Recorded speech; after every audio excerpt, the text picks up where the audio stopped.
Okay, so we're gonna start now. Hello, welcome Megha. Welcome over here. Okay, I hope you can see me and you can hear me as well, all of you. So today I'm gonna start my workshop. So I'll introduce myself. My name is Mahima and I'm an intuitive eating coach. So this is my first workshop which I'm offering today, which will be based on. I can hear you, Mika. Can you just mute yourself? If I use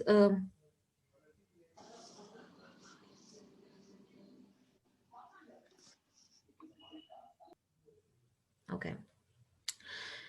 So I'll just share my screen and I'll start my few insights which I want to share with you today. Okay, so just give me 1 minute. Yeah. Okay. Yeah. So today we're gonna see about 5 secrets to achieve healthy weight and body in 2021 without portion control or counting calories. So Uh, I'll just give my background a little bit. So I'm a qualified in food science and management from Nottingham University and bachelor's from Delhi University. I have also done recently my PG diploma, my postgraduate diploma in eating and food psychology. I have few certifications as well, but I keep on adding these certifications throughout. So a few of them I have listed over here. So I've been practicing as a clinical dietitian for almost now 10 years, and I've started intuitive eating. It's almost 1 year, I would say. So this is what I offer. I help modern women entrepreneurs to overcome self-sabotaging diet plans and building a loving relationship with their body and food. So, what is intuitive eating? I won't go much into depth, but yes, the most of us think that intuitive eating is eating with intuition, thinking, with emotions, or not thinking about diets and what we want to eat or what our heart tells to eat. So, it's not only about intuition; it's about uh, treating your bodies in a dignity and respect. So the books which I've mentioned here, intuitive eating, these are the books which are scientifically proven and evidence based. This is written by Tribble and Rest 2020. You can read them and they are very good books if you have more interest about intuitive eating, and they have more than 120 studies up to date and validated assessment scale over there. Intuitive eating will help you heal your relationship with food and your body so you can live your life freely and fiercely. This is more about tapping your personal truth when it comes to food and body. It's about unveiling the stories, beliefs imprinted throughout your lifetime, deciding to live a new truth that includes peace with food, gratitude for the body.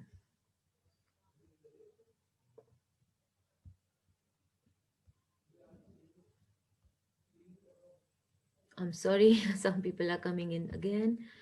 Um, yes.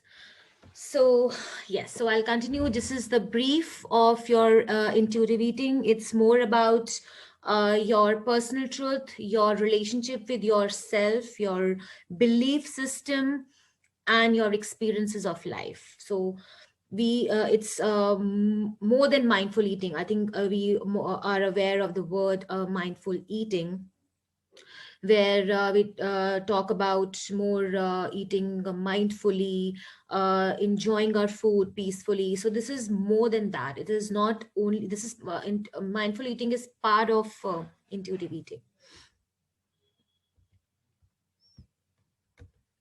So over here, in our workshop, our intention would be over here to discuss three main points, which will be what are five secrets, why they are important, and how can we work on them. If anybody has mute, I mean, I can hear some voices. If you can just mute yourself, we'll have a discussion session at the end. So if you can just mute yourself. Yeah. So this is the intention of the workshop will be based on this what, why, and how. So first secret, going straight to the topic, is the first is ditch the fad diets. And I'm not just saying, I know many of you know that, now we are much more aware of ourselves that we should not follow any kind of modern diets like keto diet, intermittent fasting, or low carb diets. We are aware of those diets now, many of us. But why they fail? So, why there is a science behind it, why they fail. So, when we start a new, always you just think, you might have done this before. So, when we start a new diet, okay, I'll go on a diet, and you prepare yourself, and then you see some weight loss and some inch loss, you feel happy, and then after some time you feel monotonous and tired. And then what happens again, you get lazy enough, and then you gain weight, and then again you start a new diet. So it's like a cycle. So this causes weight fluctuations, weight goes, you lose weight, you gain weight. So this is a like whole game, like whole story, like weight loss, weight gain. So this kind of gives you weight fluctuation throughout your life. So this is one thing, but how it is affecting our mental health. The first thing, it causes negative body image, and this is very very popular in young generation, but now we can see in I would say in almost every generation and every age group. It has shown that negative body image can cause mental illness and eating disorders. Now, we mostly work with people who are going through major eating disorders. We counsel them, most of them, and we have seen that diet, cause them their they think they do not have good body, and they have body shaming and body negativity around them. They have self limiting factors. They don't believe in themselves. So low self-esteem is being studied, and this causes more eating disorders in them, which causes their um, basically it will be with the people who have I would say obese people, and people who have overweight, when we word use these words with them, and this causes um, eating disorders in them, and kind of a negative body image. Okay, so here now we'll discuss why fat diets are not good. So this is something which we need to understand, that we have three brains in our body. We know about mind. We have brain, right? We have brain with which this is one one brain which we know, everybody knows that we have a mind which or subconscious, conscious thoughts, our activities, whatever we learn is registered in our mind. So this is something which works for us every time, specifically for the diets as well. So somebody who gives you diet, okay, your mind knows, okay, I have to eat this at this particular time. So your mind decides what to eat, why to eat, when to eat, and all these things comes from your brain. So this is what the brain works for. Second is heart. Now, this is a whole research which is being done called Heart Map. If you are more interested, you can go and Google about Heart Map.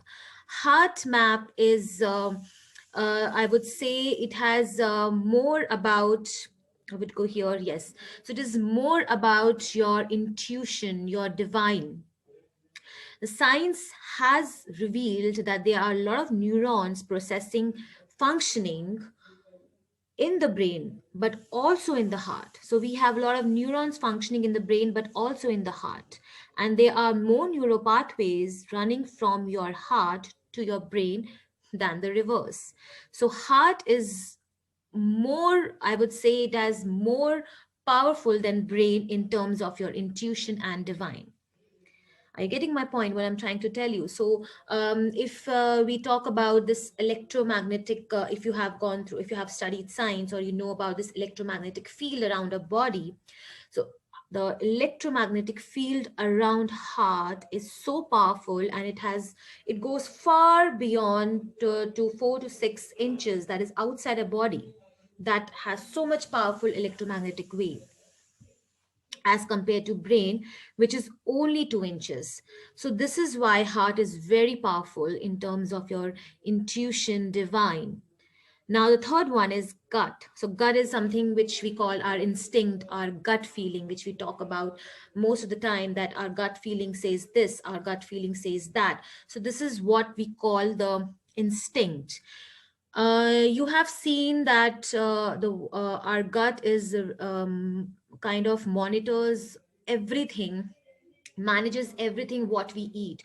It registers. So even our gut has memory. So if you have been eating certain foods since childhood, your gut register and memorize that particular kind of a food, and it digests it well when it knows.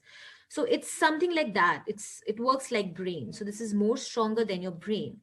And the one interesting point, that it has 80 to 90% of the body's serotonin, that is a feel good hormone, which we call wow hormone, is produced in the gut and is involved in your mood management. And the gut brain axis is now widely studied. So if you go, and if you are very much interested to read about gut brain axis, it is very interesting, and you will really see how the gut and the brain is widely connected. So this is what our emotions and feelings are, chemical messengers that are processed in these three brains, and how they affect the entire body we're going to see here. So now you see this these three brains, mind, heart, and your gut. There are three different brains, and they work very differently, independently with each other. They are not dependent on each other, but they are still interlinked, because these three brains create your belief. How? So for example, I'll just take one very simple example of a life experience. Most of us say that we I have too much to do. Example, I have, like, it's a stressful experience, I have too much to do, I'm sorry. So you get like, you have your work, you have your kids, you have your office, everything is going in the morning when you get up, and you have that feeling, okay, I have too much to do. Now what happens? The processing starts. Brain, what does it do? It has to figure out that what I gonna do next, what I gonna do next. So you start planning your day, and you get overwhelmed, with your whole I would say the whole plan. The second is heart. Heart, what does heart say? It has mixed feeling. It gets confused. It has all the emotions. It has stress also. It is overwhelming, anxiety, and a rush to do things. And then the other one is the third one is gut. And what does the gut say? Oh, I'm stuck and stagnant. That kind of a feeling. Your gut becomes stuck, and that gives you the reaction. What the reaction is? Brain starts having headache. Brain starts having headache. Okay, now when okay, too much to do, you start getting the migraine or headache, or too much to do. Then your heart gets all that confusion, starts getting different kind of emotions, start erupting those emotions. And your gut, when it gets stuck, it in reaction, it gives you unsettled stomach feeling, like constipation, maybe bloating or acidity, or you feel uncomfortable. You might have experienced that, but if you haven't, then you can observe that kind of feeling. And at the last, you have that belief, I can't do this, and I am not worthy. And this is what your belief system is created this way. So why we are even talking about all these brains? Why even we are why it is important? Maybe you might be thinking that why even it is important for me, or why what it does to me. Basically, this is what happens when you go on your particular diet, because the fad diets will not take into consideration your heart and gut. And that is the main problem. We work with our brains, we work with our mind, but we are not taking the consideration heart and gut. And that's the reason diets fail. And you fail every time. So, why involving all these things? Intuitive eating is all about involving these three brains. And this basically awakens your inner dietitian, your inner nutritionist. Your feelings function as an emotional guidance system to better work for yourselves and your relationship with food and body. With this intelligence, you can tap into infinite body and food wisdom. So, this feelings, emotions, and yes, your knowledge will help you to improve that relationship with your food and body.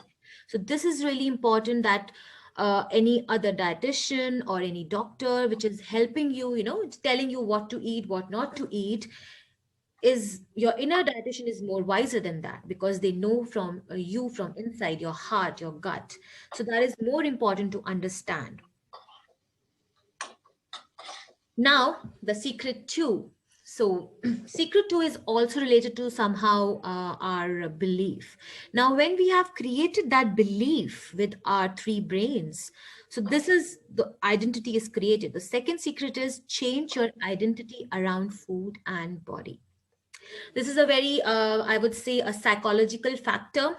I'm discussing. It's not more into about your food. So if you try to understand what I'm trying to make you understand over here, you might have studied about psychology or maybe developing good habits and doing positive affirmations, thinking positive, doing meditation. All these things really help you to, be peaceful and calm and stress free. But this is something different. Most of the time, we do all these things, but still we are stuck. Still, we are stuck with weight gain, with body issues, with health issues, many things. Why? Because we do not change our identity. We do not change our identity. And why? So, for example, here, so now you see here your identity, the person you are. So, for example, I'm a type of a person who never miss a workout. I'm a person who never miss my workout. I do my workout every single day. This is my identity. And now what I gonna do? My actions. I go gym every day. I work out. I take my protein shakes. I follow my diet. I sleep on time. So this is what my routine is because this is my identity that I never miss my workout and my actions define that. Okay. And what I do a lot of push-ups as well. Now appearance. Now what is my appearance? The way the world perceives me. It looks like you have lost weight. Now, this is my appearance. This is my outcome, my result that I have lost weight, right? So, this is my cycle. So this is what I have achieved. But what we do, so this is our identity, but what we do. So, for example, now if I ask somebody over here that what is your goal? So, many of us would say, okay, my goal is to lose weight. This is your goal. So this is, I would say, this is your outcome you're looking for, right? So this is your outcome which you're talking about. I want to lose weight. This is the result. And the process, we start building good habits. We start building like we're gonna lose weight. Now what we're gonna do, we will follow a diet, we will work out, we will exercise and all that stuff. You start getting that good habits building in, but your identity is same. You haven't changed your identity. What you say, oh, I'm not worth it, I get tired, I don't think so. I'll be able to get up in the morning and do my workout. My body never responds. My body is stuck. I mean, I always do everything. I never get the results. So, all that talk which we do is the identity. We haven't changed it, right? So, this is what your identity. So, you need to work on that rather than building good habits, doing meditation. But if you're not working on our inner belief system, we're not going to change ourselves. So this is the one reason we are stuck. And how we are stuck, if you see here, if I show you these images, all these images you see all over your social media, Instagram, Facebook, everywhere, Pinterest. You might have seen these images: good food, bad food, carbs, detox, donuts are bad, high sugar, less of these, more of these, fruits are good, high carbs are bad. So all these things which we have seen, they have created our identity, right? And this identity is creating our system, like what we talk about, I would say, diet talk, which we do normally all the time. So these things have created a belief system. For example, oh, you look great, have you lost weight, the body you want, a beach body, a perfect body. You have exercised today, you deserve a cheat meal. Oh my God, I have gained weight on a holiday. I can't eat cookies, I'm on a detox. All these things, all this diet talk which we do, this create our belief system, our identity. And that is the reason we are not able to change ourselves.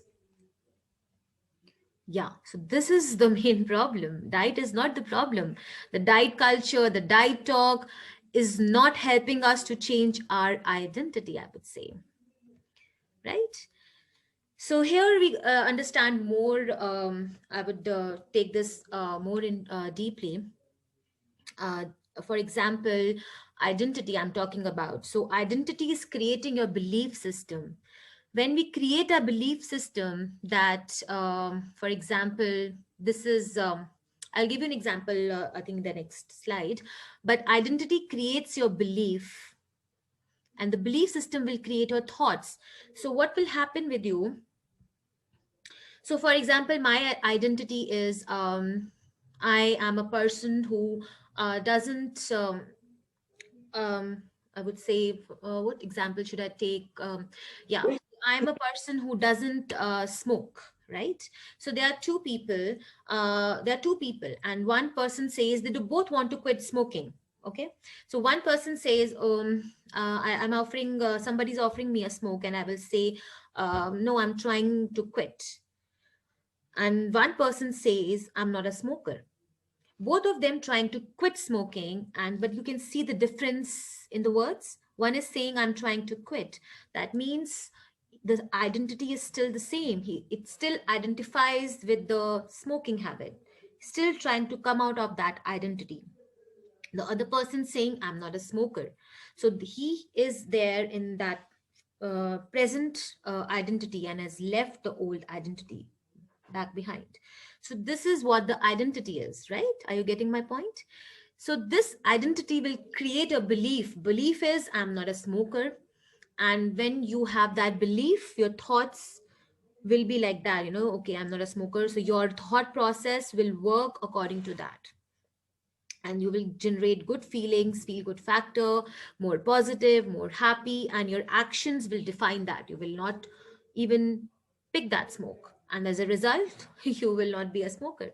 So this is what is the identity. So we need to work on the identity rather than we should work on the results. If we work on the results, we will never, because what we do normally, we work with the results. Okay, I want to lose weight, then you have actions, then you have feelings, then you have thoughts, but we never work on the belief. Now here one example I'm going to show you, which I think most of you will relate. Piece of cake. So when we see a piece of cake, many of you, I'm not saying every one of you, but many of you have feeling of anger, stressed, oh my God, gain weight. You are, frustrated, you are sad that you cannot have that piece of cake. And these emotions, so this, when you saw it, you had something in mind, right? Every one of you had something in mind, and that is your belief. Whatever you had in your mind, you can write in your answers. I would like to see if, like, when you saw a piece of cake, what you had in your mind. Anybody?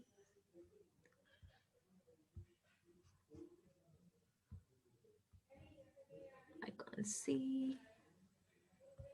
Anybody wants to share when they see a piece of cake?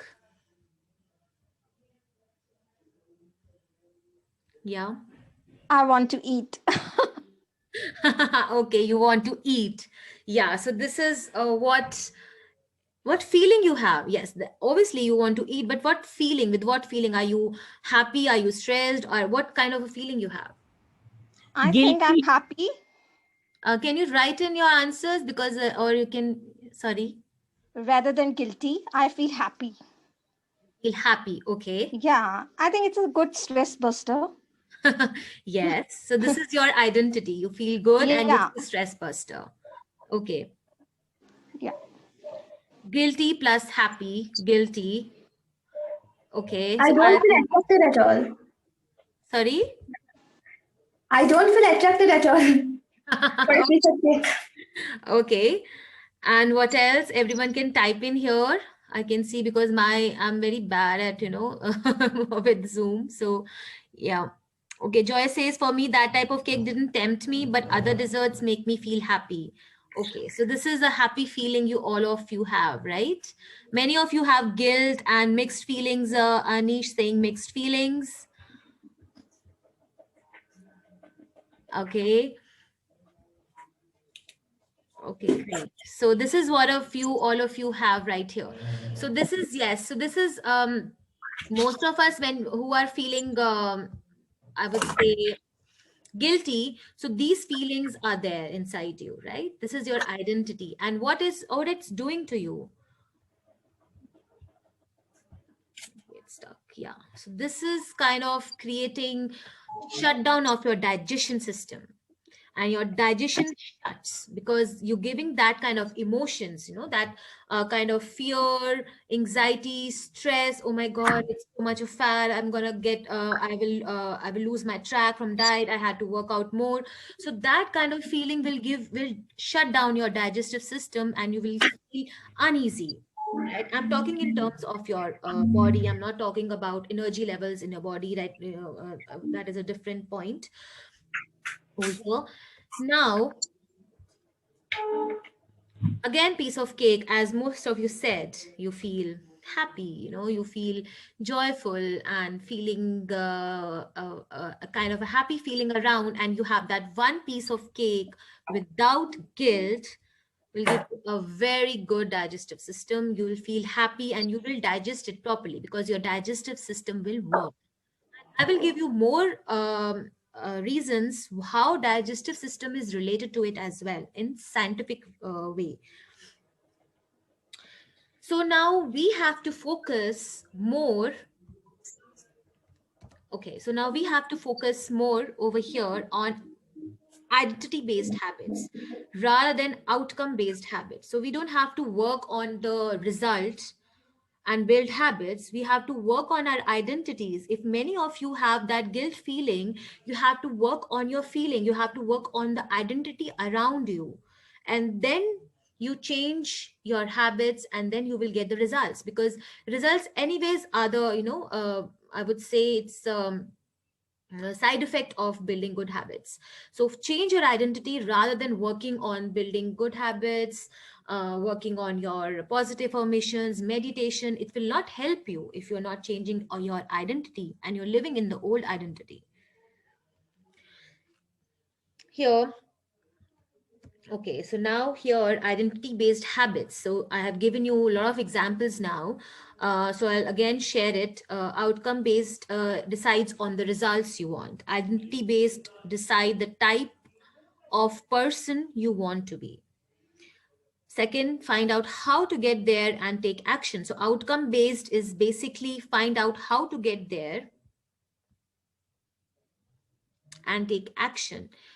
Identity based implement actions that type of person would be, right? So basically what does it mean? If I am I've made my identity that for example, I'm looking, my result is I want to lose weight, but now my identity is I am fit, I'm healthy, I have a healthy routine. So this is my identity, this is the person I am, and I feel happy with myself, with my body. So this type of person I am, and that actions will be, based on that. So when you have that happy feeling, then you develop those habits itself. Your belief, about yourself get in the way. Yes. So outcome based, what happens when you work only on your habits but not on your identity? You still have that belief, okay, I can't do it, I don't think so I'll be able to do it. So that kind of, self talk will not let you do that, will not let you get that results. The last one is feel bad about yourself. Yes, feel guilty about yourself, and then you keep on repeating it, and ultimately you will never achieve it. And in identity based, you feel good about yourself always, and that good feeling will always rise your energy levels over here. So you will be always in high energy frequency all of the time, and then you will automatically achieve whatever you want, right? Okay, so here I think, yeah, I'm not able to hide this. Yeah. Okay, so now secret three. Secret three is getting to the root of your relationship with food doesn't require a lot of time, and actually it saves it. Now most of you will be thinking that, but how it gonna work for me, getting to the making the relationship with food and working with myself, making peace with food will not really help me. It will take a lot of time to get in there, but actually it saves a lot of time. Rough timeline for my clients have been, I would say, within the first week clients see the shift in how they relate to food, witness themselves eating differently. Within second week client starts understanding how physiology of intuitive eating works. So we work on the physiology and on the science evidence based system, not only on your energy. In third week you start attuning with the body signals. So in third week you start getting understanding your body. In fourth week you retrain starting happening your retraining starts happening, and results starts to flow in, and you see that just in 1 month. So 1 month time you have to give yourself to reprogram your thinking, your emotions, changing your identity around, and working on these secrets. I'll be talking about two more secrets, but this one secret is that you can fix it just in a month. And many of you, I mean, we have seen, I'm in a community with a lot of intuitive eating coaches, and we have seen that people actually lose weight also, if they tend to naturally with this practice. Secret four is eating without food rules. Food rules. Now, I don't know if you have gone through the food rules, but I know everyone have that food rules, and many of dietitians, including me also, sometimes we create that food rules. Food rules, we'll discuss what are food rules, but what does food rules do to you? It's very similar to the diet talk which we do, but food rules are, for example, I'll show you the examples in the later slide. So food rules are created by us. There is now no such food rules written in the science, in our nutrition books, nowhere. It's just created by ourselves, by health practitioners, maybe dietitians, maybe doctors, any one of us. It creates more stress, anxiety, fear around food, which leads to increase your hormones. Sorry for the spelling. It increase your hormones, that is the stress hormones. And that stress hormones, when increase in your body, it keeps your weight on your body, and your body resists to lose weight. And that is the reason we are not able to shed off that weight as well.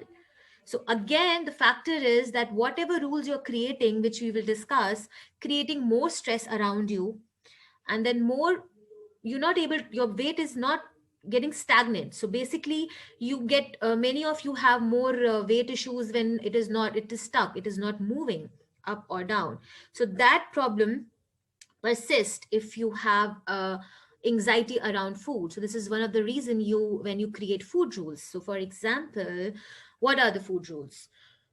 One, no eating past 7 p.m. Most of us do. Sometimes even I am also the one which sometimes, okay, I will not eat after 7 p.m.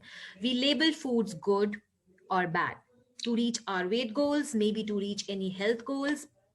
must count calories or carbs. Two slices of bread is too much today. Cake is a bad or unhealthy food. And here, I'll stop here. Cake is a bad and unhealthy food.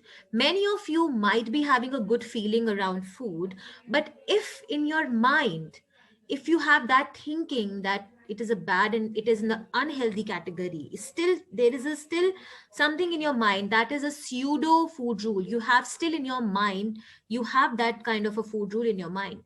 Pizza is bad, feeling guilty after eating. I can't have pizza. I need to save up my calories to eat later, or I'm going out for party. So I need to eat less in the day so that I can eat more at night. These are the rules made by us. And for there is no evidence based over here that, and there are many more, that you have to eat breakfast. I can't skip my breakfast, or maybe I have to eat my breakfast before 10 o'clock. I can't eat late at night after 9 p.m. All these rules, the timings which we have in our mind, they are all food rules and they just create stress. If you see here, I'll talk more about this thing. Oh, it's not going. Okay. So if you are here, so I can show you this again. Now, we were talking about stress. So when you are under stress, or we say perceived stress, you might have seen when our body is under stress, what happens? It raises hormone, cortisol hormone and insulin hormone. We will not go in much more in detail about it, but the main point I'm trying to tell you, that when you have physical stress or perceived stress in the body, that raises your hormone levels, cortisol and insulin, which is a fat storage hormone, and that persists your losing more fat from the body, right? So worrying about fat increases fat, basically. More anxiety around the weight loss causes more your body to put on that weight and retain that weight. So this is something these hormones resist. So basically, if you have more stress in the body around food, and you are not relaxed around your food, maybe it's anything, maybe the timing, maybe the food, whatever it is, you will not be able to lose weight if you are willing to do that. Now I'll talk about more about the stress. So our autonomous nervous system has a very wonderful these two parts. Now our nervous system has two parts. Again, I will not go much into science, but our autonomous nervous system has two parts: sympathetic nervous system and parasympathetic nervous system. Sympathetic nervous system activates stress levels.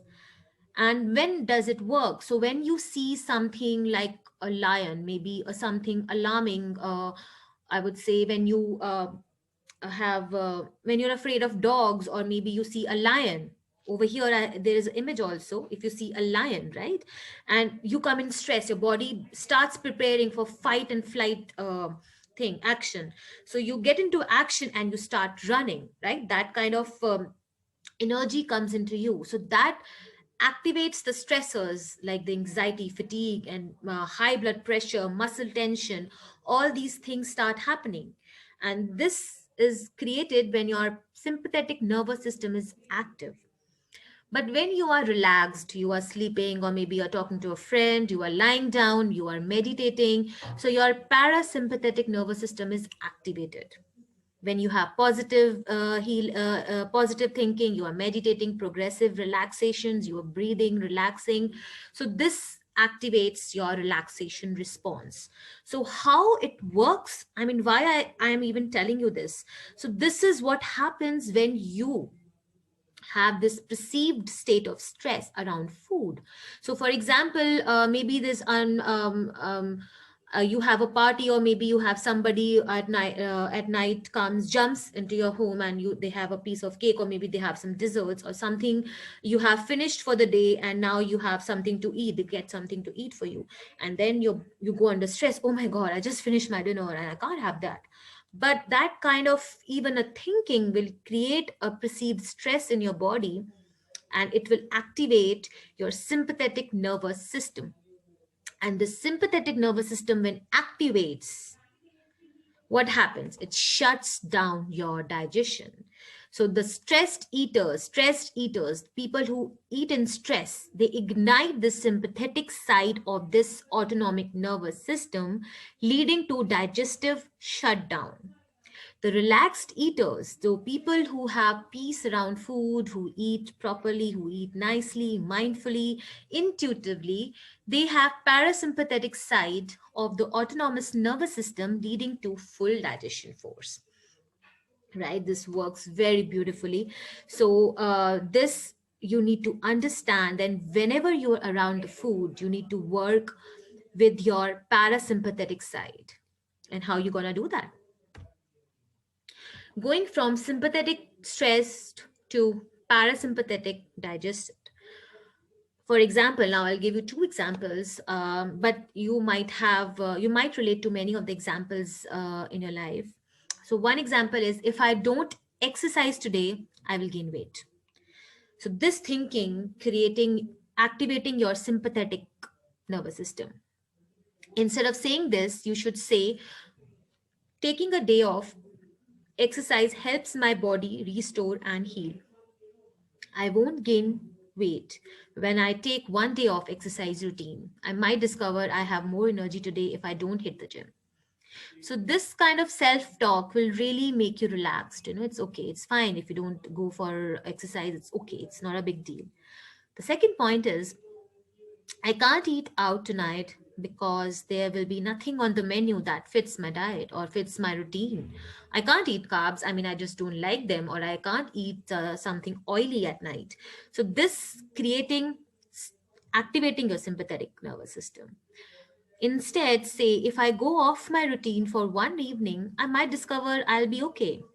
I can listen to my fullness cues and use mindful eating techniques to make the most of my meal eaten out.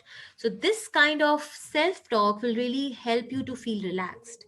Sometimes we try to do it, but still, if you know that from inside, that what kind of um, stress you have, and what kind of feeling you have, and what kind of with what kind of feeling you're acting, and what part of your autonomous nervous system is actually working. Because when you feel bloated or acidity or stomach upset, that means you're always eating in stress. You're not eating in a proper way if you're not digesting properly. I'm talking in a general way, not talking about any health concerns if you have. So research confirms that restricted access to food is linked to an increased tendency to eat that restricted food in a binge like addictive style. Rebound weight gain by increasing your set point weight. That means that if you have food rules, no doubt you will lose weight. But after some time, that restrictions will cause, after some time, you will gain that weight back again. And that is for sure you will gain that weight back again. That will increase your set point. Most of you might have got weight stuck at higher point of higher kgs, and you feel that I'm not able to lose that weight. So that is the reason, because you are again, the weight fluctuation cause that set point to be higher every time. They negatively impact our metabolic rates by slowing them. Your metabolism becomes very slow. Food obsession, eating disorders start occurring at the later stages. Even people after 10 to 15 years of dieting have seen they get obsessed of thinking about food. They start having eating disorders, many of them, and even binging, craving, eating at night. These are small disorders. A disorder doesn't mean that it is something very big, bulimia, or you're going you have I mean, you don't have to define in a proper way. Disorder is something which is not in order. So it can be binging, it can be emotional eating, it can be stress eating, it can be anything, mindless eating. It is a disorder. Our social lives and relationships are affected because we do not like to socialize. We are obsessed with our bodies, with the negativity, with the body shaming. And this happens with mostly, I don't know if you have seen the society health at every size. Health at every side supports weight neutral. It is not weight biased, it is weight neutral. So people who are obese, when we talk about obesity in many countries have seen as a disease. But in health at every size, we talk about obesity is not a disease. So when we talk about obesity in a form of a disease, it causes more food obsession, and it creates mental illness in the people who are obese. And it creates that kind of cycle for them, that they're not able to come out of it, because they have body image issues, they have body negativity, they have a low self-worth, low self-esteem, which causes these problems in them. The last one is causing a raise in the stress hormone. Yeah, so that is what we know, that if you are restricting yourself, if you are creating that food rules for yourself, that will surely and surely increase your hormones, cortisol and insulin, which will negatively impact you, your blood sugar imbalances, immune suppressions, and gastric intestinal issues. Secret 5, that is authentic health. Now, this one is something which is more dear to me. And authentic health is the combination of inner dietitian, that is the inner attunement, that is your intuitive eating, and the outer side, that external health values. External health values is basically the diets. I mean, our dietitians or health practitioners tell you about the recommended dietary allowances, your fats, proteins, carbohydrates, combining both of these things in a healthy way, not getting too much obsessed with the food and the counting calories, but bringing together your inner intuition and your external health values. That creates authentic health. So healthy eater is one who not only strives for a healthy balance of food, but also a healthy relationship with food. Simply make no connections between your eating and a sense of who you are as an individual. You make neutral approach and integrate them to feel healthy balance in your life. Simple. So it's a non-biased and a neutral approach, not judging your food, not judging your feelings, just be calm and around food and enjoy every kind of food. And that is how you will start getting signals from your body that your body like that food or not. And that is your choice. If you don't like something, that is your body is not responding that way. It's just not coming from the diet culture, it is not coming from the food rules. It should come from your inner dietitian, inner nutritionist. Authentic health is achieved by staying attuned to the messages from your body while maintaining the sensitivity to external health guidelines, which I told you, by the experts based on the scientific research. Food wisdom. I know not visible. Okay. So you have to start with variety, moderation, and balance. So authentic health, the food wisdom, comes with more variety in your food, bringing in more variety rather than sticking to one diet or one particular kind of a meal plan, or a particular kind of diet mentality.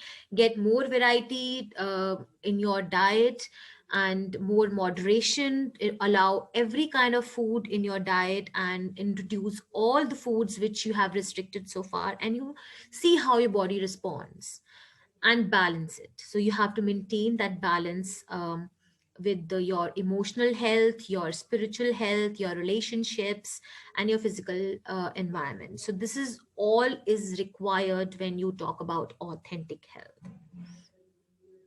And how to work on these 5 secrets? Yeah. So, yeah, keep breathing more and more and more. So, first of all, when you know that how to work on them, they all are interrelated. You might have seen that they all are interrelated. How you need to work on them? So, that's what we learn. My clients learn with me in my 8-week program. That's what we do, that we work making our metabolism strong. We work on the reinforcing the parasympathetic or rest and digestive side of nervous system. Okay, so we work on these things in a scientific way also. Yes, there are other things which we also include in our program, but we focus on the scientific evidence based practices so that you achieve your health back, you lose weight in a healthy way, and lastly, obviously, you make peace with food and your body. So in my signature program, what I do, I have this 8 week intuitive eating non-diet program. It is 8 week program. The details are there on my website mahimake.com. But basically, there are three phases which I work on. The first phase is identity shift around food and body, that I work on phase one. Phase two, create peace around food and body freedom. So in phase two, I create peace around food and body freedom. We talk about diet culture, diet talks, body positivity, and difference between the satisfaction, desire, and want. So we work on hunger cues, hunger scales. We do a lot of activities around that. And then phase three, we work on authentic health and food wisdom. We work on your self-care plans, your meal plans, and what is good for you, and what is we bringing everything in together so that you achieve gentle nutrition. We do include positive body positive yoga and tasteful meditations. We don't have meditations, but we have tasteful meditations. In tasteful meditations, we will meditate with food, and I'm going to do these lot of activities on my group as well, my Facebook group, where I will start these meditations and a lot of other activities on my page. I will share my Facebook group as well with you. If you're interested to do those tasteful meditations, we will do that as well together. So this is my program is about. I'll share my website as well in last, but I'll just finish what I want to share here. So the women I work with, they are not average. They are ready to do so much more. This is the work that very few people are willing to do. Trust me, I know many of you are still ready and still thinking and maybe still confused, or maybe you think you know and you are on that path. That's good. But it's very, very important that you commit. I have few reviews as well with whom I have done these programs. You can go on my page and you can see that I've worked with people and they have felt very, very good, and their relationship has really transformed. If you want, you can book a call with me. You are feeling all the body or stressed out by dieting, reaching your healthiest weight, you're ready to feel good in your body, you have been doing this for a while and tried everything, you need a real solution. Come, you are ready to take the fastest route and invest in yourself. This is it. So this is what you can try, this route, and this really, really help and fasten your results. So this will be for lifetime, and trust me, this practice, this intuitive eating practice, is for lifetime results. So we'll talk roughly around 60 minutes, and I will map out exact action plan for you to follow so that you can hit your consistent weight and body. And this call will probably about 60 minutes you'll spend working on your body and health. So if you want, you can book a free call with me. I'll share the link as well. You can book a free call and we can discuss about your concerns. If you have any concerns related to it, if you feel that there are something which you feel you want to discuss, you can surely, we can discuss out with together and map out certain things for you. So you can book a discovery call and start living a free life, right? So take action now. This year, your health should be the priority. Yes, so I'll share my website as well with you. My normal price for the 8 week program is $599. I'm offering at $499 US dollars. I'll share that. I just want to share few things here. So this is my website and my online program.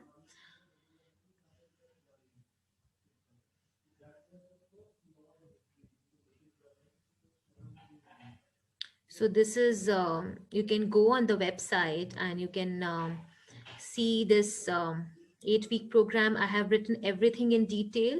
So this is the main thing I want to show you. Week 1, week 2, week 3, I have written in detail that what we gonna do every week.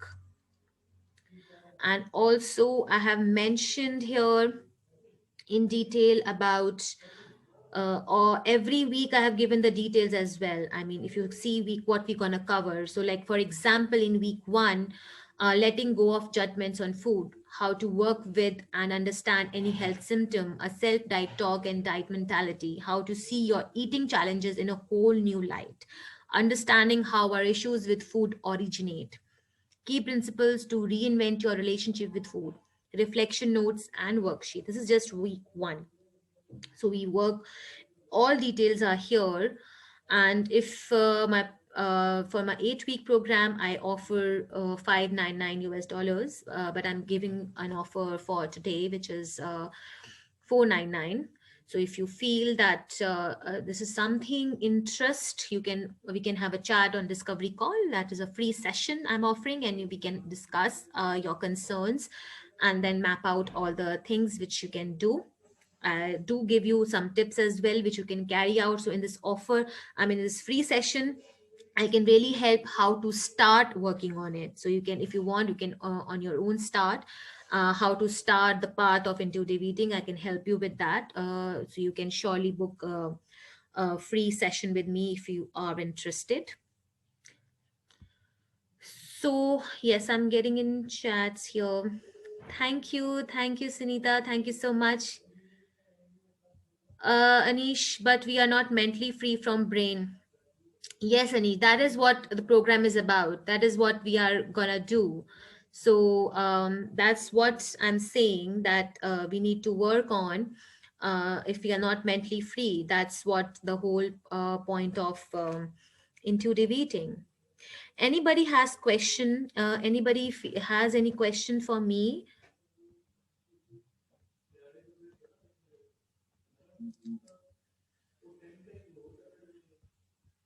I can share the link with you.